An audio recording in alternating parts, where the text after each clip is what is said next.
Adoor കരിക്കിനേത്ത silk ഗലേറിയിലെ തൊഴിലാളികൾക്ക് താൽക്കാലിക ആശ്വാസം ലഭിക്കാനുള്ള ഒരു മാസത്തെ ശമ്പളം CITU ഇടപെടലിനെ തുടർന്ന് ലഭിച്ചു. മുന്നറിയിപ്പില്ലാതെ അടച്ചുപൂട്ടിയ സ്ഥാപനത്തിലെ തൊഴിലാളികളുടെ അവകാശങ്ങൾക്കായി തുടർന്നും CITU ഉണ്ടാകുമെന്ന് സംഘടനാ നേതാക്കൾ അറിയിച്ചു. ചൊവ്വാഴ്ചയാണ് മുന്നറിയിപ്പില്ലാതെ അടൂരിലെ വസ്ത്രവ്യാപാരശാല അടച്ചുപൂട്ടിയത്. 90-ലധികം തൊഴിലാളികൾക്കാണ് ഒറ്റ ദിവസം കൊണ്ട് ജോലി നഷ്ടമായത്. മെയ് മാസത്തെ ശമ്പളം പോലും നൽകാതെയായിരുന്നു നടപടി. CITU ഇടപെടലിനെ തുടർന്ന് തൊഴിലാളികൾക്ക് ശമ്പളം ലഭിച്ചു. CPIM അടൂർ ഏരിയ കമ്മിറ്റി ഓഫീസിലെത്തിയായിരുന്നു മാനേജ്മെന്റ് പ്രതിനിധി തൊഴിലാളികളുമായി ചർച്ച നടത്തിയത്. CITUവിന്റെ ഇടപെടൽ ആശ്വാസമെന്ന് ജീവനക്കാർ പറയുന്നു. ഇത്രയധികം തൊഴിലാളികൾക്ക് തൊഴിൽ നഷ്ടപ്പെട്ടു. ഞങ്ങൾക്ക് തൊഴിലാണ് അത്യാവശ്യം. മക്കളെ പഠിപ്പിക്കാനുള്ളവരുണ്ട്, ലോൺ എടുത്തവരുണ്ട്, സ്വന്തമായിട്ട് നിലനിൽപ്പില്ലാത്തവരുണ്ട്.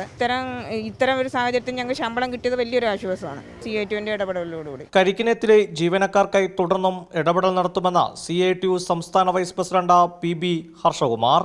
ഇന്ന് ഇപ്പോൾ ശമ്പളമായിട്ട് അവരുടെ മാനേജർ ഇവിടെ വരികയും തൊഴിലാളികളിൽ കുടിശ്ശികയുള്ളവരുടെ ശമ്പളമെല്ലാം ഇന്ന് കൊടുത്തു തീർത്തു. തൊഴിലാളിക്കൊപ്പം CITU അതിൻ്റെ ഏറ്റവും അവസാന പോയിന്റ് വരെ ഉണ്ടാകുമെന്ന ആ ഒരു വാക്ക് അത് ഏത് മാളത്തിൽ പോളിക്കുന്നവർക്കും നിൽക്കാൻ കഴിയാത്ത ഒരു സാഹചര്യം സൃഷ്ടിച്ചതുകൊണ്ടാണ് അതിൽ കൈരളി TV-യോട് അത്യധികം നന്ദി രേഖപ്പെടുത്തുകയാണ്. കാരണം കൈരളി TV-യാണ് ഇതിൽ ലോകം മുഴുവൻ എത്തിച്ചത്. ചർച്ചകൾക്ക് CITU സംസ്ഥാന vice president PB Harshakumar, CPIM Adoor area secretary S Manoj തുടങ്ങിയവർ നേതൃത്വം നൽകി.